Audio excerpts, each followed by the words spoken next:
Ayon kay Dr. Jose Rizal, ang kabataan ang pag-asa ng bayan dahil naniniwala siya na ang mga kabataan ay maraming kakayahan at talento.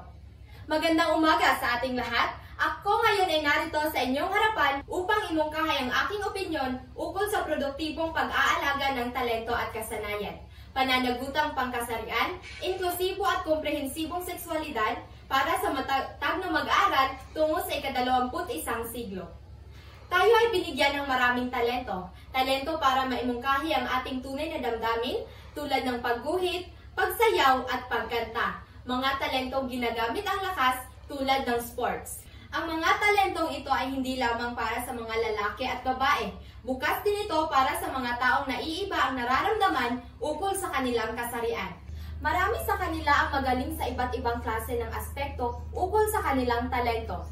May magaling sa paglalaro ng volleyball o pagmi-makeup. Dahil tao rin sila na may kakayahan at may nararamdaman. Hindi dahil sa sinasabi ng iba na wala sa Biblia ang naiiba ang nararamdaman, ay ibig sabihin hindi na natin sila rerespetuhin bilang isang tao. Ika nga, lahat ng ginawa ng Diyos ay mabuti. Tulad ng mga lalaki ay maaari ring maging maunlad sa buhay ang mga kababaihan. Tulad ni Heidelin Diaz na ipinakita ang kanyang kakayahan sa pamamagitan ng lakas at binigyang karangalan ang bansang Pilipinas sa larangan ng sports. O ang kauna-unahang transgender na naitalaga bilang congresswoman sa Pilipinas na si Geraldine Roman.